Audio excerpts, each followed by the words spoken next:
fi yaumin mi'ata marrah huttat khatayahu wa in kanat mithla zabadil bahar. Rawahul Bukhari wa Muslim. Siapa yang membaca 100 kali sehari, digugurkan dosanya sekalipun sebanyak buih di lautan. Orang yang sesudah sembahyang fardu, kalimatnya artinya mengucap 3 kali, Allah ampuni dosanya sekalipun dosanya itu adalah pernah lari di medan perang. Lari di medan perang itu dosa besar. Dosa besar lari di medan perang.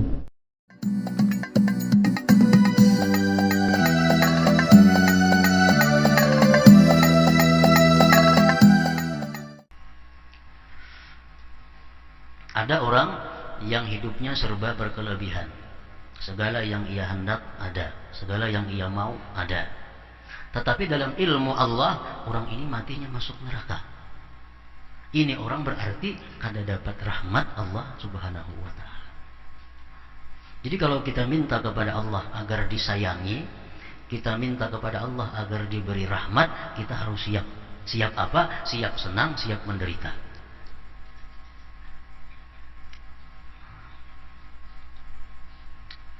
Contohnya kita sayang lawan anak kita, sayang lawan cucu kita, sayang.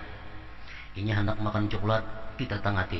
Hendak makan yang manis-manis, kita rabuti. Hendak keluar rumah, kita kurung. Kenapa? Sayang. Kalau ini hendak coklat diberi, ini hendak keluar rumah, diliatakan. Hendak bakawan siapa, diliatakan. Itu orangnya kada sayang. Kenapa? Karena berakibat buruk lawan anak ini. Kebanyakan makan coklat, kena batukan, salismaan, berhingusan, awak panas. Akibatnya apa? Kada baik lawan anak. Nah itu bukan rahmatan orangnya. Nah Allah Subhanahu wa ta'ala kada jauh beda antara orang tua dengan anaknya. Kada jauh beda antara Allah dengan hamba-hambanya itu.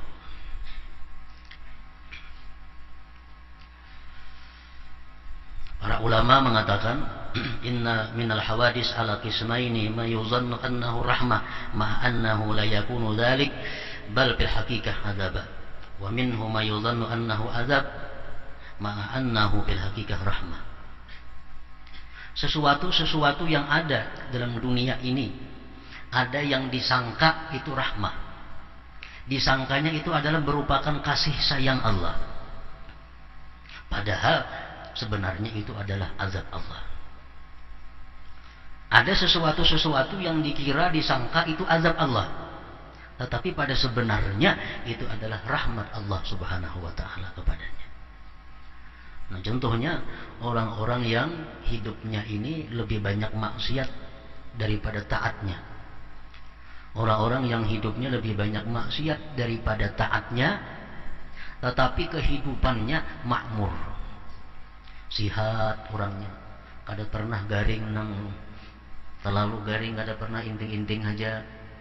Apa yang dikehendakinya ada, dia berdoa lawan Allah Ta'ala, dikabulkan Allah. Padahal hidupnya sehari-hari lebih banyak maksiat daripada taatnya. Nah kebaikan-kebaikan, perasaannya kebaikan itu bukan rahmat dari Allah, tapi ini nanti adalah berupa azab Allah terhadapnya. Doanya dikabulkan, itu hanya istidraj, lanjuran daripada Allah Subhanahu wa ta'ala. Nah kemudian orang-orang yang hidupnya taat kepada Allah, orang-orang yang hidupnya patuh kepada hukum Allah, tapi sengsara, berdoa kada kabul, berdoa kada kelihatan hasilnya. Nah itu jangan dikatakan satu azab Allah, karena pada hakikatnya apabila orang yang taat, orang yang bakti kepada Allah itu hidupnya menderita dalam dunia ini, nanti bagiannya di akhirat sempurna diberikan Allah kepadanya, pol bagiannya. Jadi pengertian rahmat, kasih sayang bukan berarti kesenangan, bukan berarti kebahagiaan. Tapi ada juga rahmat Allah itu kebahagiaan, memang ada, tapi jangan semuaan. Ada orang yang menurut ilmu Allah, orang ini kalau dia miskin, dia jadi kafir. Tapi kalau dia rezekinya dimurahkan, dia akan jadi orang saleh. Dimurahkan Allah rezekinya, akhirnya dia taat dengan rezekinya, dia menyumbangkan dengan rezekinya, dia bersilaturahmi dengan rezekinya, dia berzakat dengan rezekinya, jadi baik. Nah ini rahmat sekaligus kesenangan. Memang Memang ada sebagian yang dikehendaki oleh Allah seperti demikian. Orang ini kalau miskin bisa jadi perampok. Orang ini kalau miskin bisa jadi maling, bisa menipu. Tapi kalau sugih, taat kepada Allah. Nah Allah sayang kepada inya, bisa disugihkan oleh Allah. Nah ini orang artinya rahmat sekaligus kebahagiaan dan kelapangan. Walhasil bila mana kita berdoa kepada Allah agar diberi rahmat, agar diberi kasih sayang, nah kita siap menerima.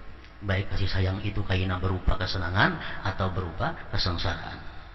Dan setiap hari kita minta kepada Allah, Rabbighfirli warhamni, dalam duduk antara dua sujud tuh. Rabbighfirli, ya Tuhan ampuni aku, warhamni, nah berikan rahmat kepadaku. Tiap hari kita minta diberikan rahmat kepada Allah. Kalau kita sihat umpamanya, kalau kita sihat kita paling-paling berzikir kepada Allah 1000 sehari. Begitu kita garing, kita berzikir 1500. Nah, garing ini rahmat lawan kita ngarannya. Garing ini rahmat lawan kita. Kenapa? Karena ada kebaikan. Pertambahan zikir kita ada kepada Allah. Jadi garing adalah rahmat. Kehilangan harta benda ini bisa jadi rahmat. Kenapa? Karena kada ada kehilangan, kada biasa sembahyang hajat, kada biasa mendatangi tuan guru, kada bisa mendatangi habaib.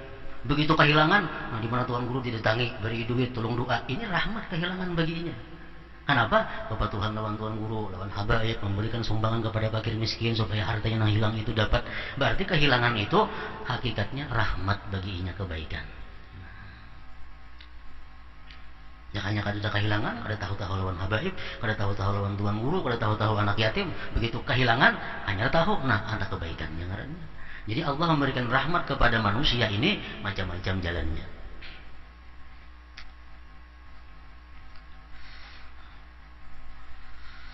Allah tidak wajib memberikan rahmat. Kada wajib Allah memberikan rahmat kepada manusia, kepada makhluknya itu. Kebaikan Allah tidak terhitung.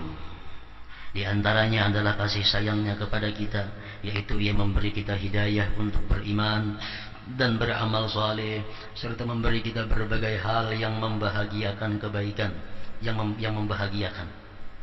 Kebaikan terbesar Allah adalah ketika Dia memperkenankan kita untuk memandang wajahnya yang maha mulia di akhirat kelak. Nah, itu rahmat Allah yang paling agung di waktu Dia memberikan izin kepada hamba-hambanya untuk memandang zatnya yang maha mulia itu.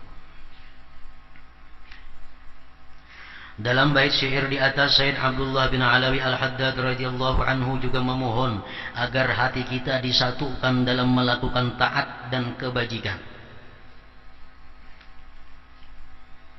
Wa alif, semalam itu ada kan, waghfir lana warham wa alif wajma'i. Nah itu syairnya. Jadi Syedin memohon kepada Allah agar hati kita disatukan di dalam melakukan ketaatan dan kebajikan. Satu hati. Ini sangat mendukung, sangat membantu jalan seseorang menuju kepada Allah Subhanahu wa taala. Dalam rumah, contohnya yang paling kecil. Di rumah ada bini, ada laki, ada anak biasanya. Sekurang-kurangnya dinamai rumah tangga ada bini, ada laki. Nah, antara laki bini ini sangat diperlukan ulfah. Ulfah itu apa artinya? Kesatuan hati dalam berbuat kebaikan. Makanya Nabi kita melajari doa. Allahumma aslih zata bainina wa alif baina qulubina wahdina ila sabilis salam wa najjina minaz zulumati ila nur wa jannibna al-fawahisha ma zahara minha wa ma batan. Nah ini doa untuk satu orang kepala keluarga, kepala rumah tangga. Allahumma aslih zata bainina, ya Allah baguskan perselisihan-perselisihan antara kami sekeluarga ini. Wa alif baina qulubina, satukan hati kami. Bini laki ini, yang utama dulu itu harus satu. Menyekolahkan anak, jenang laki ka SMP, jenang bini kada hendak kasanawiyah. Nah, amun ini kada satu hati bahwa rumah tangga. Nah, jadi salah satu yang penting alif baina qulubina, satukan hati kami. Nang bini hendak beribadah, nang laki kada mau, ngalih juga. Nang bini hendak berumrah, nang laki hendak balik, nah kayak apa? Aku nak kembali lagi Nabi ini umrah kita, aku nak kembali karena kawas satu. Nah jadi di dalam beribadah kepada Allah, satu rumah tangga ini mesti ada kesatuan hati antara laki bini. Hendak bersumbang, hendak sosial. Yang laki pun menyumbang 1 juta, ya yang bini selalu lagi ribu gen. Cari lapah. Kada satu hati, kada kawa tercapai ibadah kepada Allah Subhanahu wa taala. Agar hati kita disatukan dalam melakukan ketaatan dan kebajikan. Laki hendak berbuat baik, nanti ini umpat mendukung. Nanti ini hendak berbuat baik, laki umpat mendukung. Nah, sama-sama. Allahumma aslih dzata bainina wa alif baina qulubina wahdina ila sabilis salam wa najjina minadh dhulumati ilan nur wa jannibna al-fawahish ma dhahara minha wa ma batan.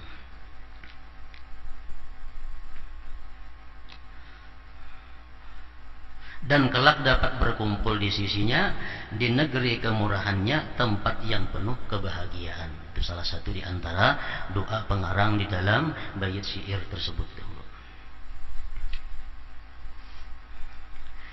Rahmat adalah sifat zat Allah yang terwujud dalam bentuk rezeki. Rezeki itu bisa dimasukkan dalam rahmat apabila rezeki ini halal, rezeki ini digunakan pada jalan yang halal. Nah maka rezeki itu menjadi rahmat.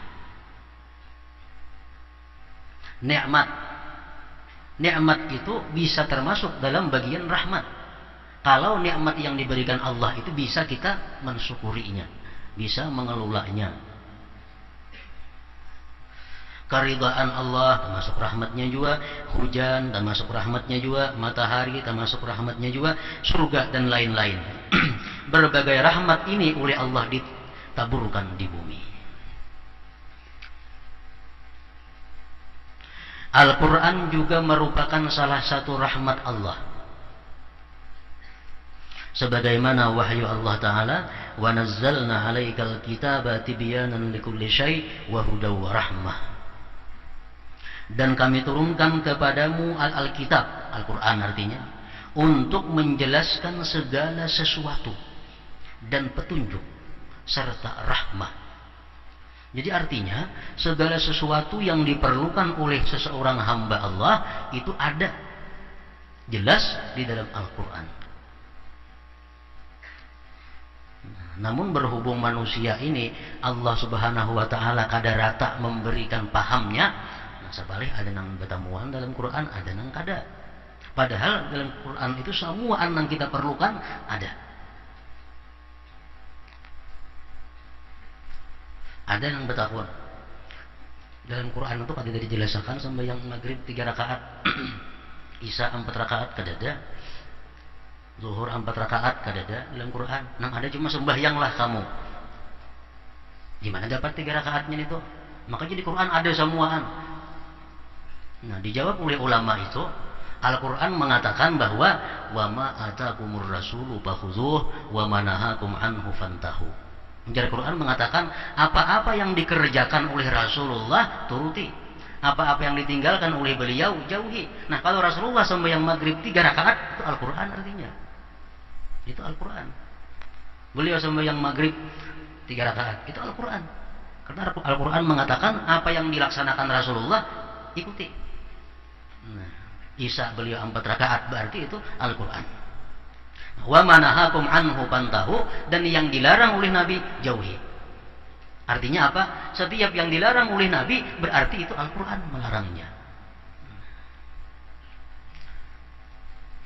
Jadi 2, yang dilaksanakan Rasul ikuti, yang dilarang sidin jauhi.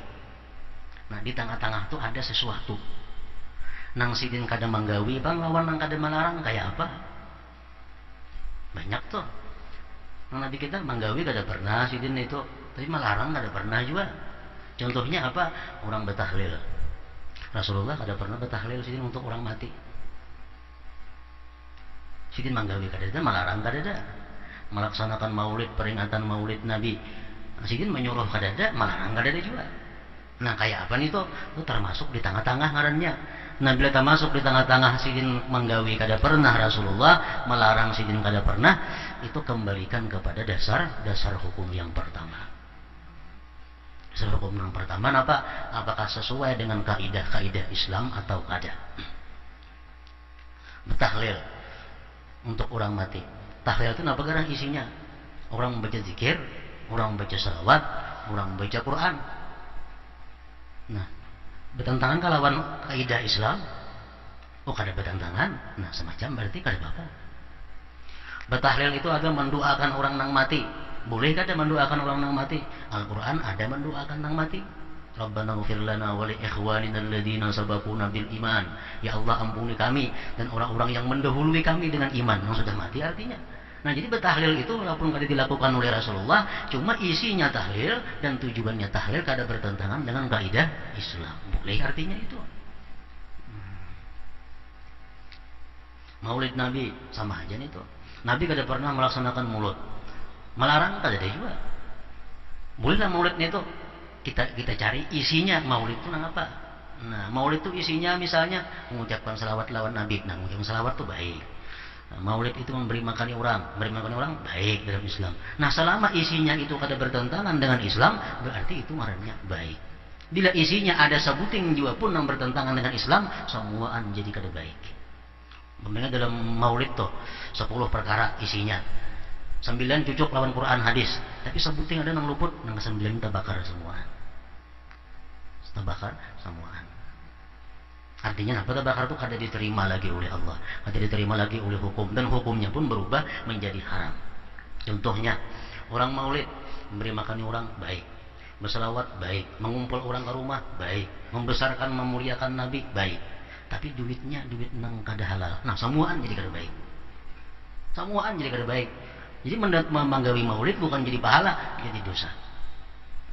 Umpamanya lagi duitnya halal, membaca salawat, memberi makan anak yatim, tapi di situ bercampur bebinian lelakian. Nah, jadi haram semuaan itu. Sebuting aja nang merusak, nang lainnya jadi haram.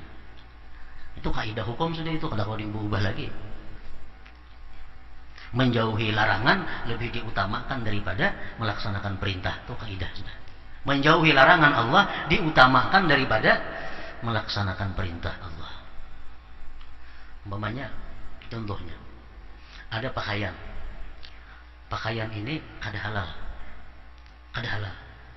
Maka sembahyang syaratnya harus berpakaian, menutup aurat. Ada pakaian tapi kada halal.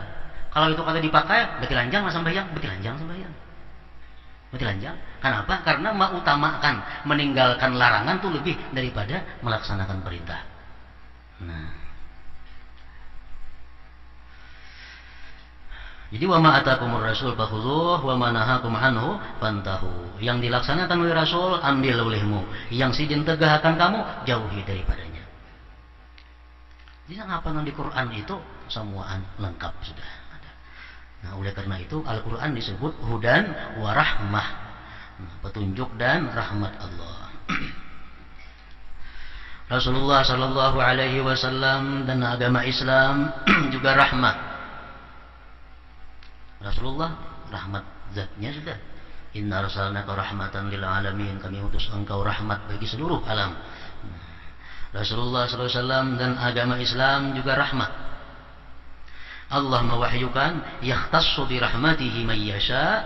Allah menentukan rahmatnya, kenabian kepada siapa yang dikehendakinya. Wa atani rahmatan min indihi fa ummiyat alaikum anulzimukumuha wa antum laha karihun. Surat Hud. Dan diberinya aku rahmah dari sisinya, tetapi rahmah itu disamarkan bagimu. Apa akan kami paksakankah kamu menerimanya padahal kamu tidak menyukainya? Jadi Allah mengutus Rasul itu adalah rahmat Allah kepada manusia. Kenabian dan kerasulan juga merupakan rahmat. Allah mewahyukan ahum yaqsimuna rahmat rabbik. Apakah mereka yang membagi-bagi rahmat Tuhan? Rahmat zatiyah adalah keinginan baik, sedang rahmat fi'liyah adalah pemberian nikmat. Rahmat fi'liyah inilah yang disifatkan oleh Allah Ta'ala dalam sebuah hadis kudusi yang berbunyi taglibu rahmati ghadabi. rahmatku mengungguli amarahku. Hadis riwayat Muslim, Tirmidzi dan Ibnu Majah. Rahmat fi'liyah inilah yang dimaksud dalam berbagai hadis. Di antara hadis di bawah ini, ja'alallahu rahmata mi'ata juz'in. Allah menjadikan rahmat sebanyak 100 bagian. Satu diturunkan ke dunia, 99 masih tersisa. Hanya satu diturunkan ke dalam dunia. Nang satu inilah manusia sayang kepada sesamanya, binatang sayang kepada sesama. Rahmat nang sebuting ini. Tertinggal lagi 99 rahmat nang Allah pakai semuaan kaina sejak manusia di alam kubur, alam mahsyar sampai di neraka kaina. Ja'alallahu rahmata mi'ata juz'in. Allah menjadikan rahmat sebanyak 100 bagian. Nah, di antaranya rahmat Allah, pekerjaan yang sedikit, pekerjaan yang inting, diberi ganjaran oleh Allah yang berlipat ganda. Nah, itu rahmat Allah. Orang yang sembahyang sunat subuh 2 rakaat itu lebih baik, lebih mahal nilainya di sisi Allah daripada dunia dan isinya. Nah, itu rahmat Allah. Gawiannya kada sampai 5 menit, tapi ganjaran yang diberikan Allah lebih daripada dunia dan isinya. Rasulullah bersabda, man qala subhanallah bihamdih fi yaumin mi'ata marrah huttat khadayahu wa in kanat mithla zabadil bahar. Rawahul Bukhari wa Muslim. Siapa yang membaca subhanallahi wa bihamdi, subhanallahi wa bihamdi 100 kali sehari,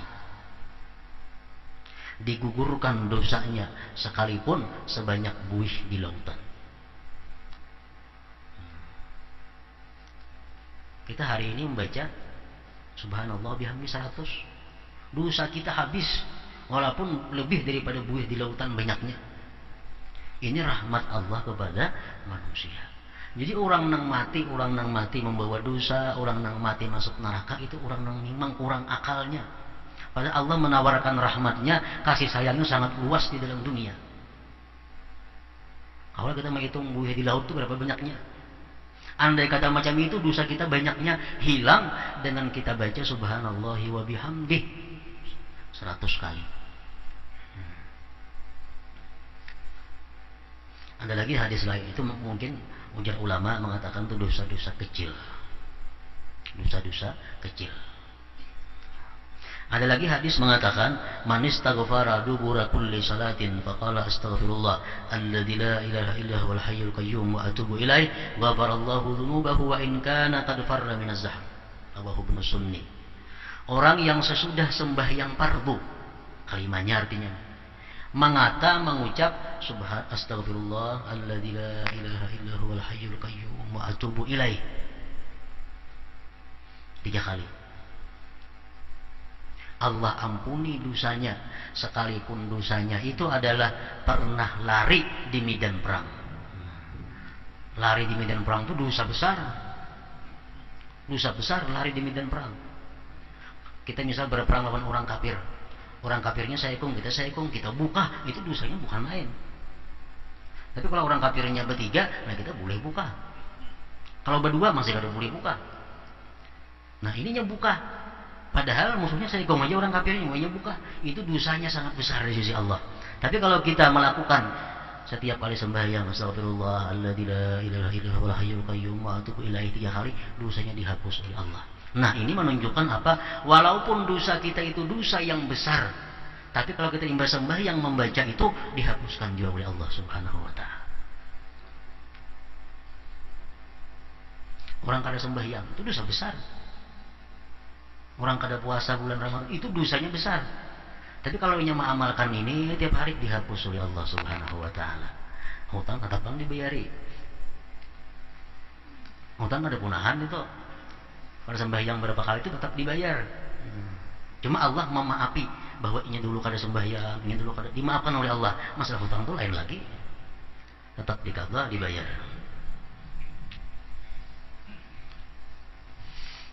Bermacam-macam, beribu-ribu mungkin Allah Subhanahu wa ta'ala melalui Rasulullah memberikan kepada manusia ini amalan-amalan supaya manusia itu boleh menghadap Allah bersih dari sing dosaan lagi. Karena terlalu berat-beratnya amalannya, inting-inting. Itu apa kalinya? Astagfirullahalazim. Astagfirullah aja, astagfirullahaladzim. Boleh juga menurut riwayat, ada satu riwayat lain, astagfirullah aja, astagfirullah alladzi la ilaha illa huwal hayyul qayyum wa atubu ilaih. 3 kali sembahyang. Nah, dosa-dosa kita yang besar asal hubungannya urusannya lawan Allah dihapus oleh Allah. Kalau manusia lain lagi pulang itu.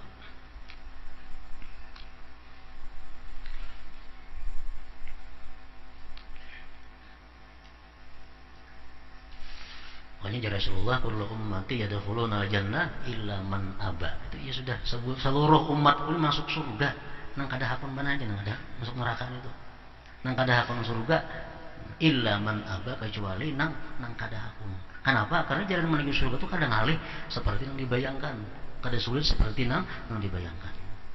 Macam-macam Allah maulahkan jalannya ke surga itu, ribu-ribu jalan menuju surga.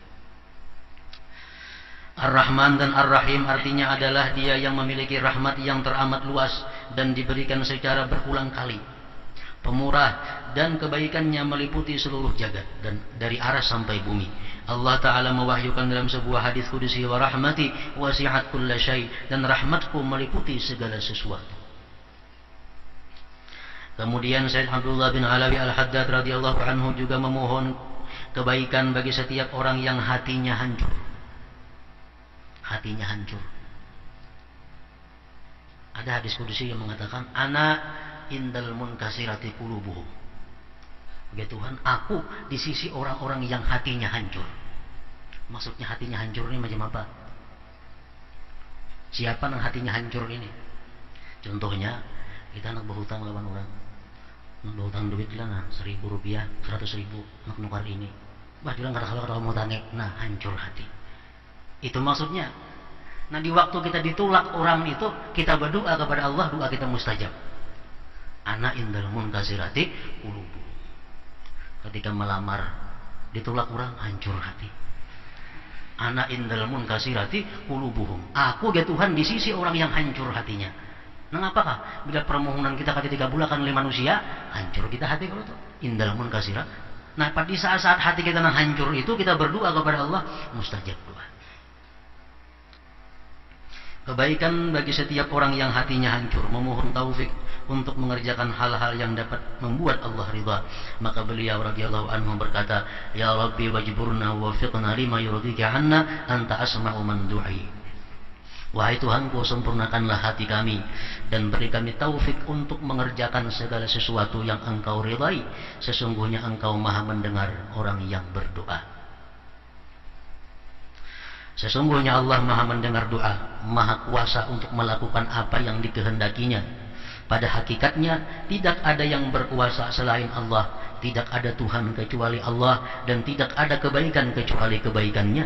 Ia selalu mengabulkan doa orang-orang yang membutuhkan, menghilangkan keburukan, dan Dia maha pengasih dari semua yang berjiwa kasih. Allah Subhanahu wa Ta'ala selalu mengabulkan doa. Ini kadang-kadang ada masalah dalam hati kita, maka Tuhan mungkin mengabulkan doa, tapi doa aku berapa kali sudah kada kabul. Mendoakan ini, mendoakan itu, mendoakan supaya hutang punah, ada simpunahan sampai sekarang. Mana nanggir Tuhan doa itu pasti dikabulkan. Nah, para ulama menjelaskan itu supaya kita jangan i'tirat kepada Allah.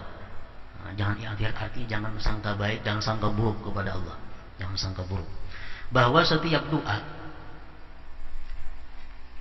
agar bisa dikabulkan Allah, doa itu mempunyai syarat. Kan? Mempunyai syaratnya, mempunyai rukunnya, mempunyai adabnya. Itu dahulu kita dirisakan. Kita berdoa, sudahkah syaratnya? Sudahkah adabnya? Sudahkah rukunnya? Sudah biris. Nah, kalau sudah biris syaratnya, rukunnya, adab doa sudah kita gawe, ayolah kita berharap doa kita dikabulkan oleh Allah Ta'ala. Nah, namun Allah mengabulkan doa itu pasti. Kalau sudah kita melaksanakan apa yang diperintahkannya, syaratnya, rukunnya, adabnya sudah kita gawe, kita berdoa, Allah pasti mengabulkan. Cuma mengabulkan itu Allah Subhanahu wa Ta'ala antara 3. 1, mengabulkannya 10 tahun akan datang. 10 tahun akan datang. Ada wah ini. Itu bisa. Kenapa Allah mengabulkan 10 tahun yang akan datang? Karena Allah tahu yang dimintanya ini lebih bermanfaat karena 10 tahun yang akan datang. Bagi yang berdoa ini pasti dikabulkan oleh Allah asal doanya sesuai syarat, rukun dan adabnya.